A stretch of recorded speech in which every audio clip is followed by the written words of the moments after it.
Grey and white சூப்பரா வந்திருக்கு. அதுக்கு பாத்தீங்கன்னா இந்த ஹேண்டில்ஸ் பாத்தீங்கன்னா பிளாக் கலரு, இந்த ப்ராடா இருக்கிற இந்த ஹேண்டில்ஸ் பாத்தீங்கன்னா இப்ப எல்லாருமே இதுதான் சூஸ் பண்றாங்க. நல்லா இருக்கு பாருங்க, ஃபுல் அண்ட் ஃபுல் அதே ஹேண்டில்ஸ் செட்டப் பண்ணிருக்கு. அந்த கலர் காம்பினேஷன் சூப்பரா இருக்கு. மசாலா பாக்ஸ் பாருங்க, உள்ள ஒரு ஸ்டோரேஜோட ரெடி பண்ணியிருக்கோம். அதுக்கு முன்னாடி 2 ஒயிட் டோர் போட்டு, இந்த கிளாஸ் எல்லாம் பாத்தீங்கன்னா கஸ்டமரோட சாய்ஸ்ல விட்டுட்டோம். இது பிளாக் கலர் கிளாஸ் போட்டீங்கன்னா இன்னும் கொஞ்சம் அட்ராக்ஷனா இருக்கும். இல்ல இந்த மாதிரி வேற டிசைன்ஸ் எல்லாம் இருக்கு, நிறைய இருக்கு. இது கஸ்டமரோட சாய்ஸ்னால இப்படி போட்டிருக்கோம். அதுக்கு கீழே பாத்தீங்கன்னா ஒரு ரெகுலரா யூஸ் பண்ற மாதிரி மசாலா ஐட்டம்ஸ் எல்லாம் வந்துட்டு இதுல இருக்கும். அது அப்படி யூஸ் பண்ணிக்கலாம். அது கீழே பாத்தீங்கன்னா ஃபுல் அண்ட் ஃபுல் இப்படி ஃபுல்லா பாட்டம் ஃபுல்லா லாஃப்ட் தான் பண்ணியிருக்கோம்.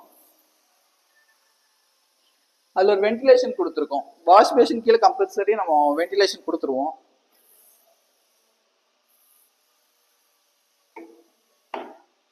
அது பக்கத்துல பாத்தீங்கன்னா ட்ராலி செட்டப் பண்ணியிருக்கோம். எல்லாமே full and full SS butterfly brand trolley, வாரண்டியோட நம்ம கொடுக்குறோம். கண்டிப்பா ரெஸ்ட் ஆகாது. இது வந்து ஆயில் ஃப்ளோட்டு, பாட்டில்ஸ் எல்லாம் வைக்கிற மாதிரி யூஸ் பண்ணிக்கலாம். இது சின்ன சின்ன பிளேட்ஸ் வைக்கிற மாதிரி யூஸ் பண்ணிக்கலாம்.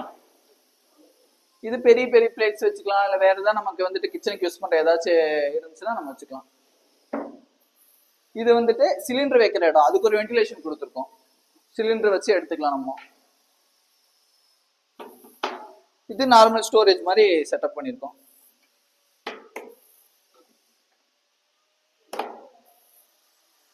அப்புறம் பாத்தீங்கன்னா இங்க வாஷ் பேஷின் அப்படியே இந்த ஃபுல் செட்டப் அப்படியே பார்த்துட்டு வந்தீங்கன்னா அதே கலர் காம்பினேஷன்ல வாஷ் பேஷின் கீழே வந்துட்டு ஒரு ஸ்டோரேஜ் கவர் பண்ணியிருக்கோம்.